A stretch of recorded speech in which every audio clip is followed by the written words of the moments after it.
안녕하세요. 반갑습니다. 좋아진다 라파TV 알면 좋아요. 진행자 강홍규 PD 인사드립니다. 오늘 3일 연휴가 또 시작되었는데요. 오늘 이 시간에는 금융질병 백신 연금저축 안전정복 시리즈 제6강으로 여러분의 금융자산이 왜 안락사 당하고 있는지 한번 살펴보는 시간을 갖도록 하겠습니다.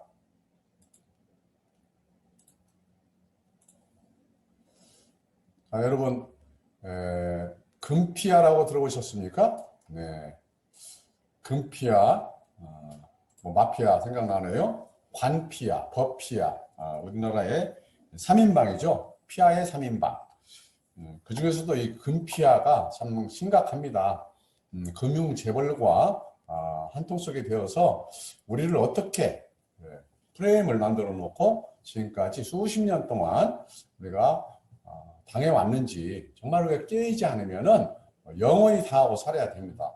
여러분, 통계적으로 한번 아주 상식적으로 생각해보는 시간을 가질 텐데요. 자, 우리나라의 금융 환경을 보면 이렇습니다. 여러분,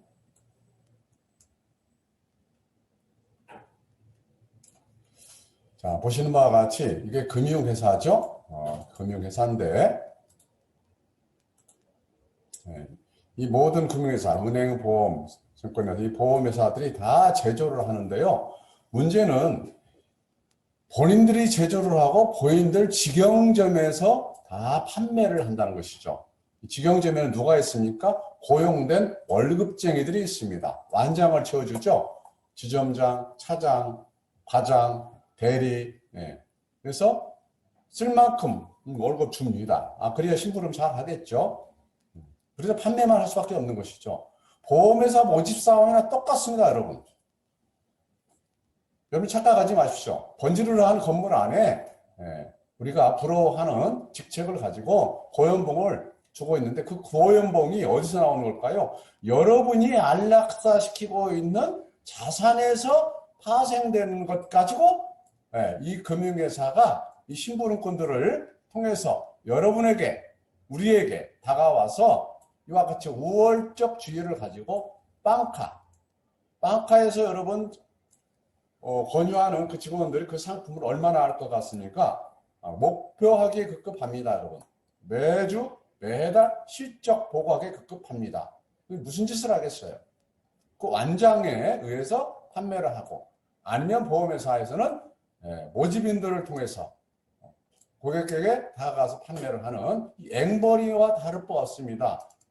어린아이들만 앵벌이가 아니라요. 이 금융이나 금융회사들이 직원들을 동원해서 앵벌이 시키는 겁니다. 이게 대한민국의 금융의 현주소입니다, 여러분.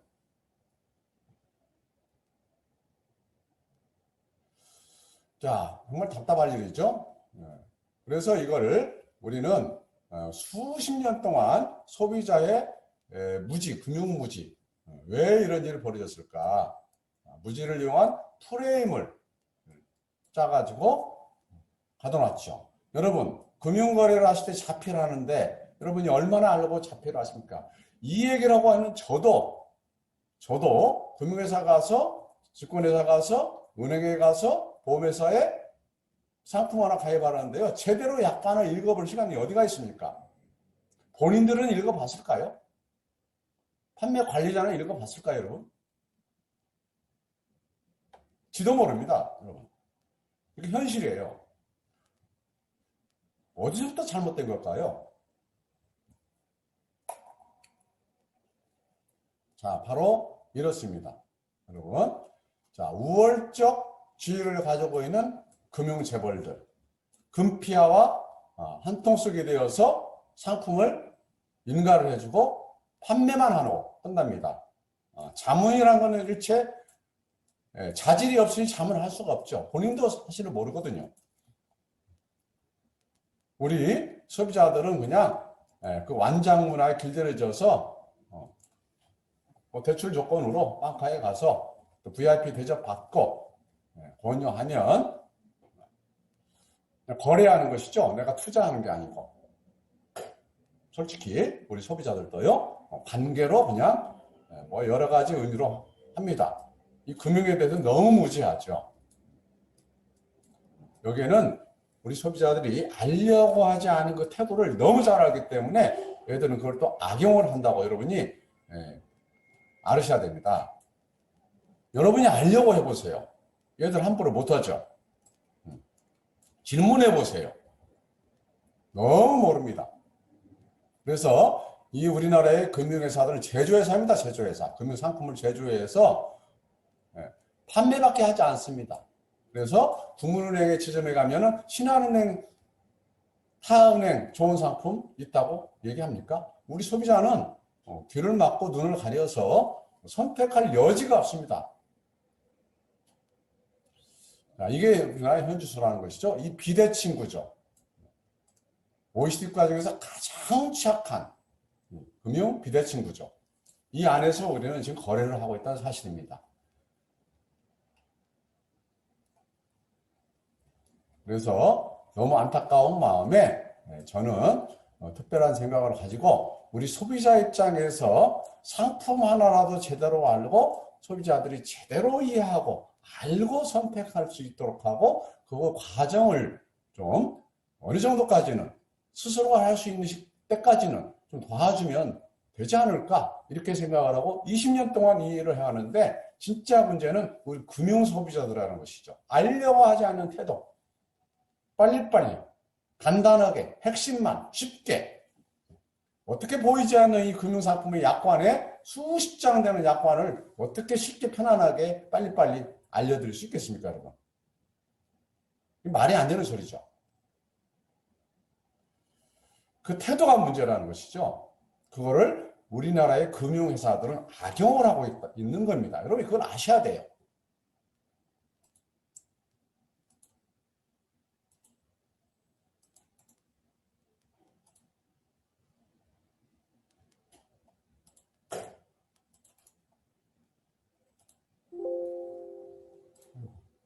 죄송합니다.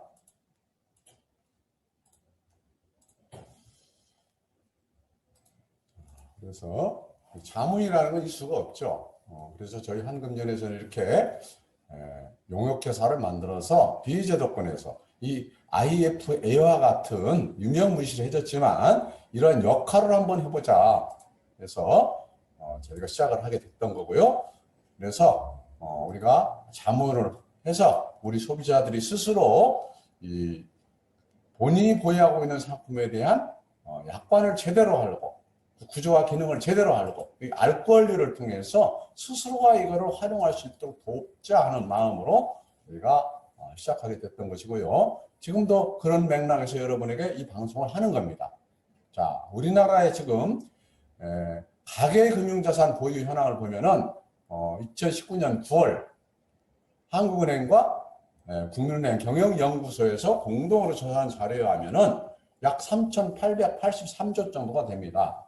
보시면은 예금이 1,200조, 보험이 1,200조, 증권 730조, 펀드 115조, 뭐 유동수장 250조, 기타 246조, 약 4,000조 가량이 되는데 이게 거의 안락사 중에 있는 겁니다.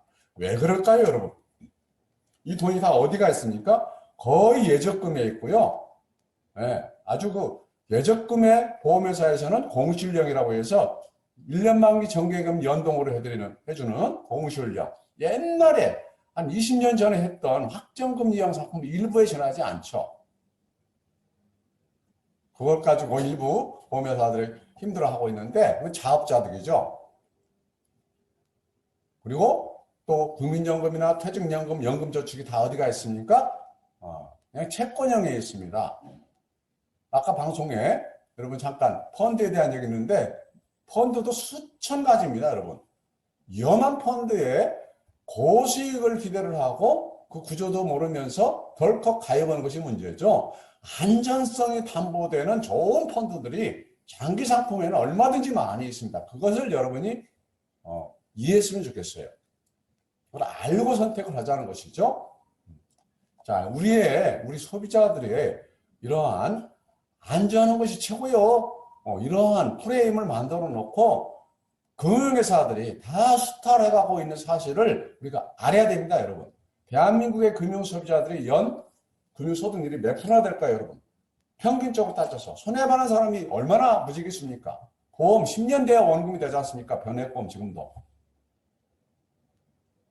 뒤에 잠깐 나옵니다만은 20년 전에 변액보험 상품을 출시를 하면서 저금리 시대에 장기적으로 보험은 장기 상품이니까 연금은 장기 상품이니까 장기적으로 지수는 굴곡을 만들면서 보물선을 타면서 저점을 찍고 우상향으로 올라가게 되어 있습니다 하고 이야기를 하죠. 그럼 그럴듯합니다.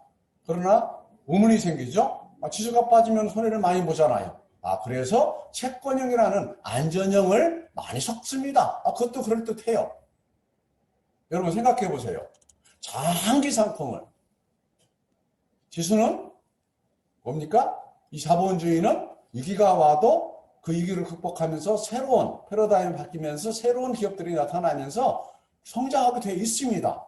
틀린 얘기가 아니에요. 맞아요. 통계적으로 맞습니다. 그래서 연금저축을 10년, 15년 해놓은 사람들을 보면 주식형에다 묻어둔 사람은 평균 10%가 이미 났어요. 이건 확률상 정확한 근거를, 팩트를 얘기하고 있는 겁니다.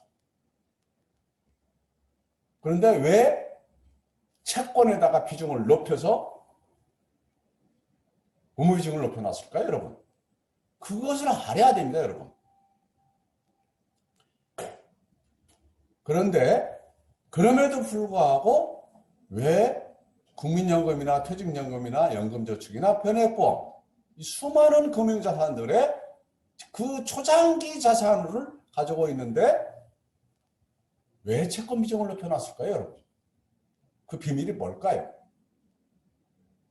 우리 소비자의 눈과 귀를 속이는 겁니다, 여러분.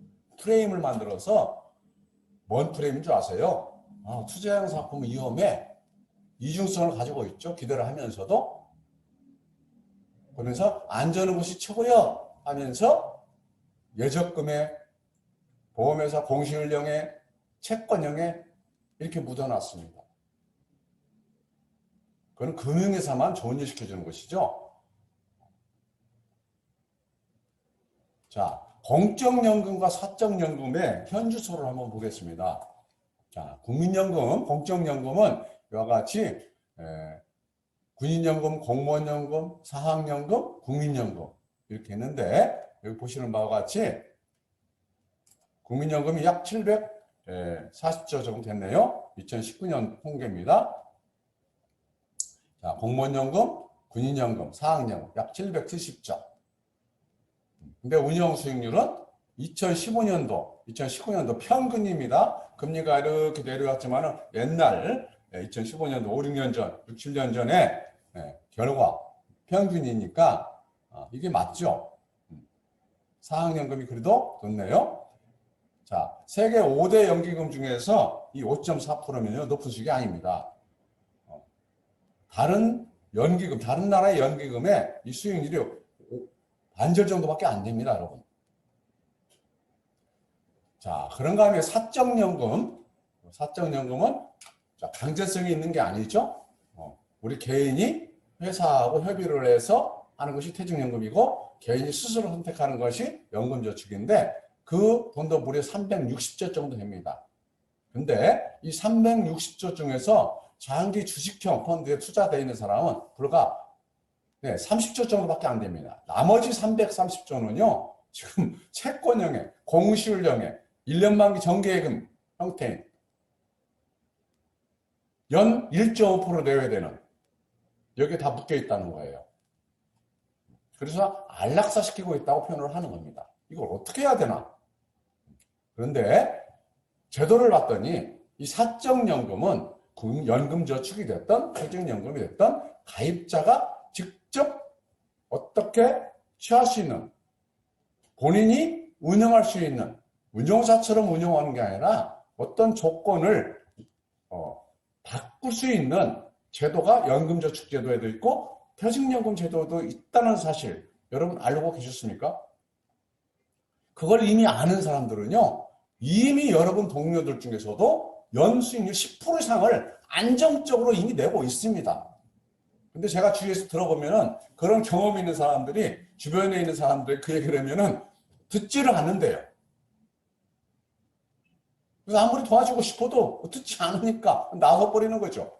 누가 손해입니까? 아는 사람이 손해입니까? 모르는 사람이 손해입니까? 알려고 하지 않는 사람이 손해겠어요? 알려고 하는 사람이 손해겠어요? 왜 우리한테 주어진 권리를 알려고 하지 않느냐 이 말이죠. 그래서 저들이 금융재벌이 금피아들이 여러분 주머니를 수탈해 가도록 방치하고 있느냐 이 말이죠. 그 사실을 여러분 너무 잘 압니다. 저 사람들은. 여러분들이 무관심하다는 걸 너무 잘 알고 있는 거 그걸 이용하고 있는 거예요. 이 자산들이 여러분 자산들이 만약에 투자형 펀드로 주식형 펀드로 가버리면 그들 마음대로 운영을 못하죠. 안정자산인 공시율령이나 정기 예적금이나 채권형이나 묻어둬야 여러분한테는 최저금리 적용시켜주고 그놈을 운용을 해서 그 차익 실현을 해서 주주들이 몽땅 가져가는 거죠. 그놈 가지고 문어발식으로 기업 확장시키는 쓰게 만들고 이렇게 놀고 있는 거죠. 여러분 그 피 같은 수십 년 동안을 몇만 원씩 몇십만 원씩 안 먹고 안 쓰고 뭐 하는 자산을 안락사시키고 있는 중에 여러분들 자산을 가지고 저들은 별짓을 다 하고 있다는 사실입니다. 대통령이 장관이 절대 이거 못 바꿔요. 이미 그 길들여진 그 맛을 알고 있는 저 금피아와 저 금융재벌들이 여러분이 알려고 아는 것을 좋아하겠습니까?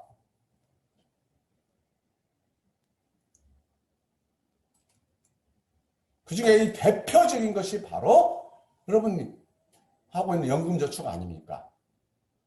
이게 팩트예요, 팩트. 2001년도에 시작한 이 연금저축이 벌써 20년이 됐는데 이 재원이 143조입니다. 그런데 다 이 돈이 어디가 있어요, 지금?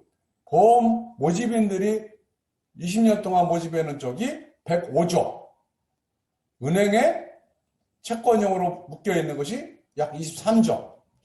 그나마 증권사가 이뻐서 여러분 이 얘기하는 것이 아니라 그 구조상 증권사에서는 이 펀드라는 것을 2001년도에는 채권형만 만들어 놓고 전혀 무방비 상태에 있다가 이 연금저축이 돈이 것처럼 쌓이니까 이전 제도를 통해서 이전 제도라는 것이 뭐다는 거 알려드렸었죠?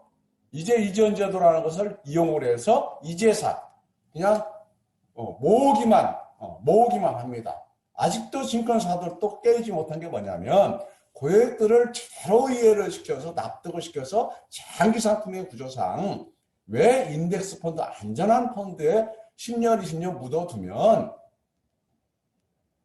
돈이 될 확률이 높은지 이걸 깨우치려고 하는 그러한 마인드는 없습니다. 그냥 갖다가 유치하는 쪽으로만 생각하고 있죠. 근데 실제 결과가 어떻게 나왔습니까? 주식형을 보유하고 있는 분은 이미 10%가 넘었단 말이죠. 20년 동안.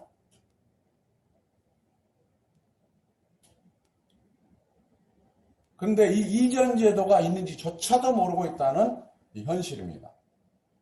너무 안타깝죠? 자, 왜 주식형으로 묻어만 둬도 된다고 하겠습니까? 제가. 여러분. 펀드도 수천 가지란 말이죠. 우리의 김과 돈을 어둡게 만들어서 수탈해 가고 있는 펀드도 수도 없어요. 우리가 아는 펀드, 우리가 알 수 있는 거, 이해할 수 있는 거. 그게 뭘까요, 여러분? 이 지수라는 겁니다, 지수. 이 지수 보세요. 역사지 않습니까, 지수는? 네. 이렇게 IMF도 있었고, 금융위기도 있었지만, 다 극복을 하고, 지수가 저점을 찍고 올라가지 않습니까? 이 당시에 90년도에 97년도 IMF를 통해서 2000년도에 막 펀드가 나오면서 난리가 났죠. 중국 펀드로 갔더니 중국이 6천까지 찍고 올라갔다가 대박이 나니까 너도 나도 갈려갔다가 쫙 빠지니까 난리가 났지 않습니까? 그러나 그거를 오래 묻어뒀으면은 다 회복이 됐죠. 안전하게 평균적으로 안전하게 갈 수 있는 펀드. 그래서 S&P 500 지수형이라 할지 우리 코스피 200 지수라 할지 또 앞으로 10년, 20년은 수소차나 전기차나 바이오나 이 건강한 어떤 섹터의 리더로 종목군으로 되어 있는 이런 펀드들로 구성이 되어 있다면 단기적으로는 어떻게 될지 아무도 모르는 거예요. 그러나 중장기적으로 갈 수 있는 재원을 가지고 있다면 특히나 우리 연금식으로 저축을 하는 이런 재원들, 퇴직연금이나 연금저축이나 국민연금이나 이런 재원들은 이 저금리 시대에 채권, 은행 조율을 시키는 채권형이나 공실형이나 은행 예적금에 묻어들 일이 전혀 아니라는 사실입니다. 금융회사만 존재시키고 있는 것이죠. 자, 이 지수에 대해서 또 여러분에게 공부할 시간이 있을 거라고 봅니다. 자, 이 연금저축, 이 종목전환 제도와 이 기다림의 법칙, 이 두 가지만 여러분이 이해를 하시면 알라서 시키지 않고 편안한 가운데 여러분 노후를 얼마든지 기대할 수가 있는 겁니다. 이 지수 역사를 보십시오. 이 지수는 내일 모레 이거 어떻게든지 예상한다고 받는 게 아니잖아요. 그러나 기다림의 법칙을 이용하고 이 연금저축 보험이나 연금저축 채권이 없는 유일하게 연금저축 펀드만 있는 이 종목전환 제도, 주식형과 채권형 이 두 가지만 이해를 하고 여러분이 적용을 하면 이 횡보 시기에도 수익을 낼 수가 있고 이 더군다나 굴곡이 오는 금융위기가 됐든 IMF가 됐든 코로나가 됐든 이 위기 때 오히려 이걸 기회로 삼을 수 있는 왜? 분할 매수의 효과가 생기는 거거든요. 오히려 때가 되면은 반드시 이것은 올라가게 되어 있습니다. 우리가 이거를 적어도 지금 50대, 60대 되신 분들은 이미 경험을 97년도 IMF 때도 했고 98년 금융위기 때도 했고 지금도 하고 있지 않습니까? 이제 깨달은 사람은 이때가 기회구나. 근데 이게 채권형으로 묻어두면 기회가 되겠습니까? 여러분? 돈이 안 되죠. 우리가 예적금하고 가입시켜놓은 돈 가지고 공실령으로 겨우 최저금리를 적용해주고 이 돈을 모아서 금융회사들은 자기들은 주식 투자도 하고 부동산 투자도 하고 대출도 고금리로 받아가지고 그 차익 실현을 해서 주주들이 다 가져버리고 고급 간부들이 다 가져버리는 이런 기가 막힌 일을 누가 지금 방관하고 있는 거예요? 여러분이 우리가 방관하고 있는 겁니다. 우리가 알아서 해야 돼요. 우리가 알아서. 자, 이 내용 여러분 따로 할 시간이 있을 겁니다. 자, 그래서 이런 안타까움을 가지고 여러분에게 지금 정보를 드리는 건데요. 바로 이겁니다. 자, 이런 사람이 있었습니다. 주식만 20년을 거래한 사람인데요. 주변에 많이 있죠. 본인 재산뿐 아니라 주위에 있는 여러 형제 자매들까지 다 축내버렸어요. 관계가 다 깨져버렸죠. 20년을 거래하면서 얼마나 많은 거래 비용을, 매수, 매도, 환매 비용을 부담했는지 모릅니다. 그 20년 동안 부담한 거래 비용만으로도 큰 손실을 수많은 사람이 경험을 했을 거예요. 비용이 얼마 되는지도 모르죠. 자, 그러던 어느 날 세상에서 가장 안전한 펀드 상품을 다음 조건으로 가입자가 직접 알고 운영할 수 있다는 것을 사실 알게 됐습니다. 그 내용이 바로 이겁니다, 여러분. 잘 들어보세요. 첫째, 아무리 많이 사고 팔아도 거래 비용을 한 푼도 안 뛰는 펀드입니다. 매도 매수 비용을 안 뛰겠다는 거예요. 둘째, 매일 알지도 못하는 사모펀드, 헤지펀드, 그러면 잘 모르시잖아요.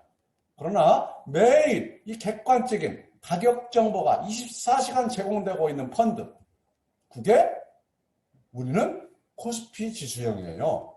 그것도 코스피 200 인덱스 지수형. 얼마나 마음 편히 갈 수 있는지 몰라요. 세 번째, 이 펀드는 시간이 지날수록 더 안전하고 더 수익도 많이 발생할 수밖에 없는 구조입니다. 왜 그런가? 이것만 여러분이 공부하시라는 거예요. 어려운 게 아니에요. 중학생이면은 여러분이 관심만 가지면 얼마든지 이해할 수 있는 거예요. 질문하세요. 왜 그럴까요? 네 번째, 이 초과 수익 중에서 납입금액 범위 내에서 내가 언제든지 중도단체 인출할 수 있대요. 1년에 1인당 1,800가지 이걸 할 수가 있는데 알고 보니까 자, 종목전환제도뿐만 아니라 장기제로 갔더니 그냥 묻어만 둬도 10%가 날 수밖에 없어요. 근데 수익이 났어요. 그러면 세액공제 받는 사람은 세액공제 받은 목과 수익 난 목만 연금으로 타가고 나머지 1,400에 대해서 매년 이걸 활용한 재원에 대해서는 언제든지 빼가도 전혀 페널티가 없다는 거예요. 더군다나 자녀들, 영세상 할 수 있는 자녀들 1,800까지 할 수 있는데 1,800으로 매년 이걸 납입을 해서 10년을 때 1억 8천이 들어갔어요. 그리고 자녀가 결혼할 나이가 됐어요. 그럼 1억 8천을 빼서 결혼자금 쓰시면 돼요. 페널티 없습니다. 수익 난 것만 연금으로 하게 되면은 연금 소득세만 3.3%, 5.5% 연령에 따라서 그것만 부담을 시킨다는 거예요. 우리가 이자소득세 15.4%또 종합과세 대상이 되면은 최고세를 부담해야 되지 않습니까? 근데 가족 수대로 이거를 잘 활용을 하시면 제 1번이 1년에 1,800 미만, 4인 가족 7,200 미만 저축을 여력이 그 안에밖에 안 된다면 1번이 바로 연금저축을 활용하는 겁니다, 여러분. 세액공제 목적으로만 여러분 착각하지 마세요. 세액공제 대상이 아니라도 이 구조와 기능을 알면 안전하게 수익을 낼 수 있는 최고의 대한민국 금융상품이라는 사실입니다. 그래서 이 좋은 상품을 가입 자격을 원래 18세 이상이었는데 몇 년 전부터 주민등록 번호만 나오면 0세부터 누구나 할 수 있도록 75세 이하는 누구나 가입할 수 있도록 왜? 연금 저축이기 때문에 최하 납입하고 5년 후부터는 연금으로 받아가는 조건입니다. 그래서 75세까지 할 수 있는 거예요. 75세에서 아무리 늦어도 80세에는 강제적으로 받아가야 되기 때문에 연금으로. 그래서 75세까지 가능하게 되는 겁니다. 자, 이러한 조건의 펀드가 있을까요? 바로 연금저축 펀드입니다. 이게 어디만 있다고요? 증권사에서만 있습니다. 자, 이거를 배수를 만나면 여러분에게 잘 안내해서 도와드리겠다는 거고요. 자, 다음 시간 이제 진짜 기대를 하시면 됩니다. 다음 시간에 바로 이 연금저축 제도와 구조, 기능, 이 제대로 알면 여러분 직접 스스로 안전하게 연 10% 이상 고수익을 창출할 수 있는 비밀을 알게 됩니다. 자, 7강 기대하십시오. 여러분에게 희망이 될 겁니다. 그래서 저희는 금융지능을 높여서 정말 우리나라의 잘못된 수탈적인 금융의 시스템을 똑똑한 우리 소비자들이 이걸 하나씩 공부해서 알아가면서 우리가 활용하다 보면 여러분이 스스로 여러분의 자산을 지킬 수 있는 능력이 생길 기대를 하고요. 이걸 통해서 바로 우리가 금융 이해력과 지능을 키울 수 있다는 거 여러분이 아셨으면 좋겠습니다. 이 연금저축 펀드 이걸 공부하시게 되면은 우리 금융의 기초가 탄탄해지게 될 겁니다. 그래서 여러분의 자산을 스스로 지키고 또 복리구조의 효과를 여러분뿐만 아니라 자녀, 다음 세대까지도 이걸 물려주는 금융지능을 물려주는 아마 파괴력 있는 자산이 될 거라고 저는 믿어 의심치 않습니다. 기대하십시오. 다음 시간에 뵙도록 하겠습니다. 감사합니다.